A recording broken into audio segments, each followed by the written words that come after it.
Bonjour à tous très chers fans de catch, ici Kozak et aujourd'hui nous parlons de l'épisode de SmackDown, celui du 30 juin 2023. Un épisode directement tourné à Londres, nous sommes donc en Europe, la foule est complètement chaude, c'est notre foule à nous, nous la connaissons bien.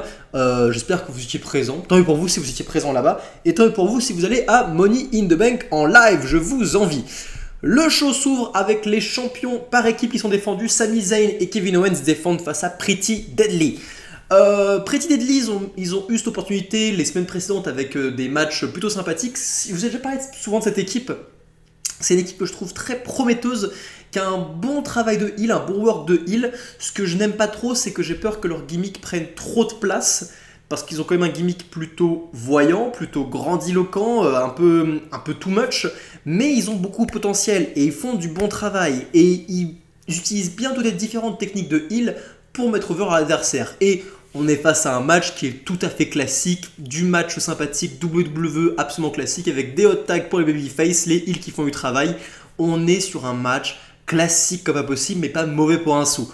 J'ai beaucoup aimé le moment où le spot où Pretty Deadly, ils avaient déjà utilisé ça la semaine dernière je crois, ils vont échanger leur corps, en fait il y en a un qui est pas très bien aux abords du ring, alors que l'arbitre est distrait, c'est l'autre qui va prendre sa place et qui va mettre la couverture sur sa gueule pour pas les différencier, l'autre du coup le vrai mec qui est légal va tourner autour du ring et il va pouvoir faire un roll-up sur l'adversaire. C'est une technique qui est plutôt cool que j'avais jamais vue auparavant, je pense que c'est une technique qui existait déjà à l'époque du vieux catch, je pense qu'ils ne font que reprendre, ils n'inventent rien. Mais c'est bien de la revoir sur le devant de la scène, c'est très très cool. Pretty Deadly, un beau potentiel, mais évidemment la victoire est pour Sami Zayn et Kevin Owens, qui doivent conserver encore un petit bout de temps avant de se faire détrôner par une équipe plus établie. Match sympathique, sans plus, un bon opener pour un petit show sympathique.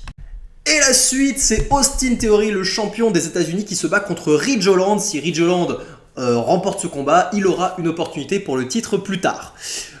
C'est un match extrêmement rapide, Ridge Holland est chez lui, c'est sa foule, pourtant il n'est pas vraiment mis over à ce point, enfin la foule ne chante pas vraiment pour lui, la foule chante plus pour Sheamus lors de l'entrée des trois personnes de Butch, Sheamus et Ridge Holland.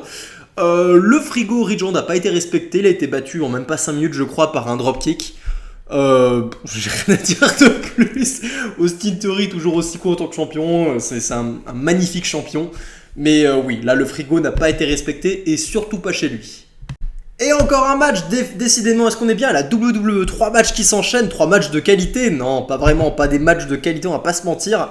Bayley affronte Shotzi. Shotzi n'a pas ramené le tank à Londres, elle est venue sans tank, tant mieux, parce que ce tank, c'est cringe comme pas possible. Et qu'est-ce que je vous dis? Le match, il est what the fuck, c'était quoi ce truc? La foule, je crois que la WWE n'avait pas prévu ça, la foule n'a pas arrêté de chanter pour Bayley. Vous savez le vieux chant de Bayley à l'époque de NXT là, oh Bayley, ou ah je sais plus, je pourrais plus le faire, mais un chant que la foule n'a pas arrêté de chanter. Et les lutteuses ont fait ce qu'elles devaient faire, ce qui était prévu, c'est-à-dire que Bayley travaille en tant que heel et Shotzi fait des comebacks de babyface en hurlant, en disant ah, alors que personne n'a rien à péter de Shotzi, personne n'en a jamais eu quelque chose à branler de Shotzi et son foutu tank qui est resté aux États-Unis, qui n'a pas passé la douane. Shotzi, on s'en bat les couilles. La foule huait quand Shotzi reprenait l'avantage. Et la foule acclamait Bayley quand elle revenait dans le match. C'était hyper cringe. La WWE doit comprendre qu'il faut tourner Shotzi heel. En face, ça fait 2 ans qu'ils essayent, ça ne sert à rien. La meuf est cringe, la meuf a une sale gueule, ça n'a jamais marché depuis le début. Et je dis pas qu'en heel serait sensationnel qu'elle va faire un excellent travail de heel, moi j'y crois pas à Shotzi. Et je dis juste que s'ils veulent en faire quelque chose, autant la tourner heel, au moins un minimum qu'elle suscite des réactions que la foule n'a jamais voulu l'acclamer, et voyons voir si la foule a envie de la huer. Voyons voir ça. C'est parce que là c'est plus possible quoi, Shotzi. Qui en a quelque chose à foutre de Shotzi? Qui aime Shotzi parmi vous? Est-ce qu'il y en a un parmi vous qui aime Shotzi? Faites-le moi savoir. En tout cas, nous retiendrons ce show de SmackDown pour son main event, mais aussi pour son segment demi-show. Fouah! Et ce segment, c'est un Grayson Waller effect. Ça commence mal. Il y a Grayson Waller qui a son segment où il ne fait que parler. Grayson Waller, ce n'est personne. Du coup, c'est un... il devrait l'engager en tant que talker, en tant qu'intervieweur dans les backstage, Grayson Waller, parce qu'il fait que ça depuis son arrivée. Il est ici dans son show pour accueillir Logan Paul, la personne qui va intervenir dans Money in the Bank, qui sera dans le match Money in the Bank. Pour une interview sympa, et qu'est-ce que je vous disais, Logan Paul, il est fidèle à lui-même. Le mec, il est hyper naturel. Il a une hit naturelle. Tout ce qu'il veut, c'est décrocher la mallette parce qu'il veut prendre sa revanche sur Seth Rollins. Il va pouvoir prendre sa revanche sur le chef tribal. Et peut-être, il dit même que peut-être que j'utiliserai jamais ma mallette, mais j'en servirai juste pour péter la gueule à LA Knight. Il prend une hit comme ça et on sent où ça va. On sent très bien où ça va. Et oui, ça va dans cette direction. Quelques secondes plus tard, la musique d'LA Knight, et les gars, à Londres, la pop pour LA Knight, elle était monstrueuse, la putain de sa race. Est-ce que vous avez ressenti ce que j'ai ressenti ? Vous savez quand cette musique apparaît, que la foule pop comme ça et que le mec commence à parler, cette vibration en vous qui signifie que ce que vous regardez actuellement mérite toute votre attention. LA Knight, yeah! La confrontation entre LA Knight et Logan Paul est incroyable. Et pourquoi c'est incroyable ? Parce que c'est la première fois que je ressens que LA Knight a été autorisé, pas été autorisé, mais a été plutôt dirigé pour faire une promo de Babyface. J'ai ressenti ça. Logan Paul, un heel avec une hit naturelle, je décroche la meute et je vais faire ce que je veux avec, je vais te péter la gueule à toi LA Knight. Le Babyface arrive, LA Knight, grosse pop de la foule, grosse réaction, yeah! Tout le monde chante, et le mec fait une promo de face. Logan Paul, je vais te péter la gueule, je vais te prouver qui est la méga star ici. Yeah! Putain, ils semblent avoir enfin compris. La WWE semble avoir enfin compris. On dirait le Rock sur scène, putain. Je dirais jamais que LA Knight deviendra aussi connu que le Rock. Je ne pense pas, loin de là. Il est beau et très charismatique, je ne pense pas qu'il est aussi charismatique que le Rock. Mais ça fait longtemps que j'ai pas ressenti quelque chose qui se rapprochait à ce point de ça. C'est si bon, putain. Et Logan Paul, ses bons arguments si derrière. Tu n'es pas une méga star. Dois-je te rappeler que pendant 20 ans, tu as eu une carrière hyper oubliable. Et quand tu arrivais ici, on devait te filer le rôle de manager. Donc oui, tu es plutôt un média manager, ouais. Et là, il était là. Et la Knight, il rétorque de nouveau. La foule de nouveau avec lui. Et là, la musique de Santos Escobar. Et toute la hype redescend. Et je me suis dit, mais non, mais putain, mon sang branle de stockard, vraiment. Et vous savez pourquoi j'ai ressenti ça ? Parce que je dénigre pas le travail de Santos Escobar. Je trouve pas que c'est un mauvais catcheur, Santos Escobar. C'est juste qu'il est meh. Enfin, il dégage pas vraiment de réaction, il est un peu osef. Et le fait de le voir arriver, que sa musique retentit après avoir vu Logan Paul et LA Knight, la réaction que j'ai eue, c'est que les gars ne jouaient pas dans la même cour. On n'est pas sur le même gabarit. C'est bon.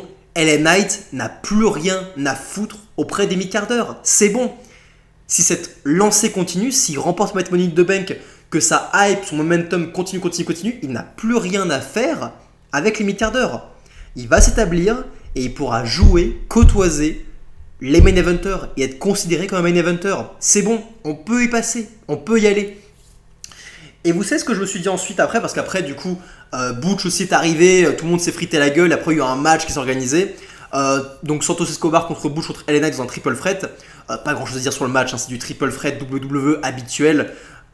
Mais ce qu'il faut noter dans ce match, c'est les réactions de la foule pour LA Knight. Je veux dire que Butch, tout comme le frigo Ridgeland vient de la région, et la foule chante pour LA Knight, le mec le plus over, c'est LA Knight. Il efface la hype d'un mec qui est dans sa région, en hometown. Il dépasse cette hype-là. Et le moment où LA Knight retourne à l'extérieur pour faire du tête-à-tête avec Logan Paul, direct, je suis d'un nouveau excité, je me remets à vibrer comme ça, je jouis les amis, je jouis face à ça. Parce que je me dis direct, putain, les deux là, j'ai pas encore vu ce qu'ils donnent sur le ring ensemble, j'ai pas encore vu l'alchimie in-ring. Mais l'alchimie, la tension entre les deux personnalités, je me dis direct, il faut que cette rivalité entre les deux, elle continue après le Money in the Bank. Mon flair là, il sent la bonne odeur. Les deux là, ils peuvent faire des putains d'étincelles. Imaginez, on a Money in the Bank, LA Knight ou Logan Paul remporte la match, j'espère que ce sera LA Knight évidemment. Mais qu'après, que les deux continuent parce que Logan Paul est jaloux, ou parce que LA Knight se fait voler la victoire, je n'en sais rien. Mais que cette rivalité continue et qu'on ait un match à SummerSlam, LA Knight contre Logan Paul, ça peut être fou, ça peut être vraiment fou parce que là, il y a une promesse là. Cette tension, il y a un truc qui marche, c'est électrique entre les deux. C'est vraiment électrique et c'est naturel. À la fin du match, Butch l'emporte sur Santos. Très bien, pourquoi pas, parce qu'il est chez lui, c'est normal qu'il prenne la petite victoire. Il n'a aucune chance pour le Money in the Bank, donc c'est très bien comme ça. À la fin, le spot classique où ils essayent tous de décrocher la mallette. C'est du WWE extrêmement classique. Je parviens là-dessus, on s'en bat les couilles au bout d'un moment. Butch finit par décrocher, bravo à lui. En tout cas, une très belle confrontation et une très belle promesse pour le futur. Et ensuite, le catch de retour, le catch féminin est là. Charlotte Flair affronte Asuka pour le titre de la WWE féminin. Et oh boy, c'était pas au niveau de leur match à WrestleMania. Hein. Oula, on en était très loin. C'était un peu rouillé. C'était un peu rouillé, on va pas se mentir. J'aime beaucoup Charlotte Flair. Je n'aime pas beaucoup Asuka. Mais honnêtement, les deux n'ont pas fait un bon match. Là, c'est pas la faute d'Asuka ni la faute de Charlotte. Je trouve que les deux n'ont pas eu une bonne chimie. Très peu d'offenses qui ont eu de l'impact. La plupart même sont même arrivés à des kilomètres de l'adversaire. La plupart des coups de pied, des coups de poing, ça connectait pas avec l'adversaire. Il n'y avait pas du tout une bonne chimie. Il y a Bianca Belair qui était aux abords du ring, qui était dans la foule parce qu'elle avait un ticket, elle arrêtait pas de le gigoter. J'ai un ticket. On a dû lui dire, Bianca, montre-moi que t'as un ticket. Elle a pas arrêté de le faire. C'était un peu cringe. Bon, ce qui est intéressant, c'est le rôle de Bianca Belair là-dedans. Mais encore une fois, c'était loin d'être parfait et c'était loin d'être bien exécuté. Bianca fait sa transition en tant que heel. Et je dirais même que maintenant c'est acté, c'est une heel. Elle fait un spot de heel. Elle a son ticket, elle se fait attaquer par Charlotte sans faire exprès par accident. Elle rentre dans le match, pète la gueule à Asuka et coûte la victoire à Charlotte puisque du coup, disqualification et victoire de Charlotte par disqualification. Elle n'a pas le titre et son match de championnat est donc annulé. Donc on est clairement sur un spot de heel parce que c'est par jalousie que Bianca a coûté le match à Charlotte. Charlotte est donc un peu énervée. En tant que babyface, elle va pas casser la gueule à Asuka, elle va juste lui faire dire là tu m'as coûté mon match, viens on s'explique parce que là je suis un peu énervé. Bianca Belair elle fait tu me parles pas connasse, tu me parles pas, je suis un peu la bitch et tout. Tu me mets pas tes doigts devant la gueule, ok. Tu mets pas tes doigts devant ma gueule. Tu mets pas tes doigts devant ma gueule. Pourquoi je la fais parler comme Maria Chapa? Bianca parle comme Maria Chapa. J'aime bien ça. Pourquoi pas, on va regarder ça. Et du coup Bianca Belair va ensuite agresser Charlotte Flair. En plus c'est elle qui agresse Charlotte, donc clairement c'est la heel. Mais là où ça marche pas, c'est que l'exécution est pas parfaite et que la foule n'est pas dedans. La foule va en effet se mettre à chanter We want tables. Je déteste ce chant. Si vous me connaissez, je déteste ce chant. Ce chant, c'est un chant qui veut que la foule réclame que des objets se cassent plutôt que l'intrigue ou ce qui se passe au ring ou les catcheurs impliqués. Ils veulent casser les tables, ils veulent pas acclamer ou bouer quelqu'un, ils veulent voir des tables cassées, ils veulent voir les clés gigotées. Vous voyez ce que je veux dire? Ils veulent le spectacle. Et donc, c'est Bianca Belair, la heel, qui va prendre Asuka à ses épaules, lui faire un KO pour tenter de briser la table qui ne va pas se briser. La foule acclame quand elle voit Bianca Belair faire le KO parce que la foule réclamait le pétage de câble. Donc, la foule acclame l'acte de la heel. Et la table s'étant va briser, Bianca Belair va choper ensuite Charlotte. La foule va de nouveau popper parce qu'elle sait qu'elle va vouloir péter la table. Et la table ne pète même pas. Donc la foule a acclamé un heel et elle n'a même pas eu ce qu'elle voulait après. Elle n'est même pas déçue, c'est juste nul. Ma question c'est est-ce que Bianca elle tourne heel ou pas? Parce qu'à la fin elle se met sur la table, elle se met à gigoter sa natte avec sa musique de babyface encore une fois. Là on sait pas où on est là, on sait pas sur quel pied danser. Si vraiment Bianca Belair tourne heel, il fallait assumer la chose. Elle n'aurait jamais dû faire un KOD sur la table, elle aurait juste dû péter la gueule à Charlotte, plusieurs coups par terre, bonne réaction, bonne hit, et elle se barre, et terminé. Là, le résultat aurait été bon, il n'y a pas de souci. Mais bon, ils veulent faire durer le plaisir, qu'ils veulent faire un long turn, donc pourquoi pas à ce niveau-là, un long turn, du coup on est un peu sur plusieurs semaines, on ne sait pas trop sur quel pied danser. C'était pas très très bon, on va pas se mentir. Et c'est l'heure du main event, et qui dit main event de SmackDown dit c'est l'heure du feuilleton. Le feuilleton, les feux de l'amour, la Bloodline sur votre écran toutes les semaines, avec cette fois-ci Roman Reigns sur le devant de la scène, le champion de la WWE et le champion universel, le champion incontesté de la fédération. Et il arrive, et comme d'hab, Roman Reigns, c'est l'aura, c'est l'habillage, c'est la grosse entrée, c'est le star power, c'est la star du show. Il arrive, on prend le temps de tout faire, il est toujours aussi bon, Paul Heyman est toujours aussi génial, Solo Sikoa à ses côtés, ça marche toujours aussi bien. Londres, reconnaissez-moi, ok, allons-y pour la suite du show. Tout le long, Roman Reigns, il arbore un t-shirt qui dit The Only One. I'm the Only One. Qui est assez sympa parce qu'avant c'était un t-shirt genre We the Ones, nous sommes l'attraction. Et là maintenant c'est un t-shirt Je suis l'attraction, je suis la seule attraction. Et c'est son point, c'est avec ça qu'il commence. Depuis tout ce temps, il autorisait les Usos à dire et à redire chaque semaine qu'ils étaient tous que la Bloodline était l'attraction. Mais depuis le début, c'est des conneries. Depuis toujours, c'est lui seul, Roman Reigns, qui a toujours été attraction. He's the one. Mais malgré tout, Roman est prêt à pardonner à ses cousins et à tourner la page si les Usos plient le genou devant lui et s'excusent auprès de leur chef tribal. Les Usos arrivent, la bonne pop de la foule. Et c'est parti, confrontation entre les Usos et Roman Reigns. Les Usos directement, on va pas s'excuser. Tu sais quoi Roman, même moi, Jey Uso, je ne veux même pas être chef tribal. Et Jimmy non plus veut même pas être chef tribal. S'il fallait en élire un autre chef, moi je sais déjà qui choisir. Et les deux Usos, ils vont se mettre à regarder Solo Sikoa. La foule va popper, Solo va être un peu pris au dépourvu, Roman va regarder Solo et Roman va se mettre à exploser de rire. Et qu'est-ce que c'est bon déjà, qu'est-ce que c'est bon. Là on développe déjà d'autres choses qui sont géniales. Roman il exploserait de manière extrêmement naturelle, directe. Et Solo du coup il regarde Roman en mode t'es sérieux là? Un peu agacé. Et Roman quand il voit la tête de Solo, putain mais il fait une gueule pas possible. Il fait une gueule pas possible. Il sent qu'il est dans la merde, on sent qu'il dit oh putain j'ai fait une connerie là. Et finalement directement Roman il remet le problème sur les sauces, il fait non mais attends, vous arrêtez de me provoquer là, c'est moi le chef tribal. Boum boum boum, confrontation avec Jey Uso. Les deux, Jey Uso t'es rien, sans moi tu serais jamais rien. Il lui fait encore de la manipulation, etc. C'est très très bon. Paul Heyman reste vraiment en retrait sur toute cette promo. Et Jey finit par pousser Roman en plein visage. Roman vient pour agresser Jey, mais Jimmy pile attend, lui sort un super kick. Et c'est parti, sort de la baston. Mais c'est excitant parce que on voit beaucoup de bastons dans la WWE, mais la Bloodline c'est quelque chose qui a été si bien construit, qui dure depuis tellement de temps, que quand eux ils se pètent la gueule, putain ça fait réagir et putain ça marche. Et putain c'est excitant. Jimmy Uso s'affronte à l'extérieur, Jey et Roman s'affrontent à l'intérieur du ring. La sécurité arrive, ça va dans tous les sens. Et Jey fait un dive à l'extérieur, il expose Roman et Solo et c'est la fin du show.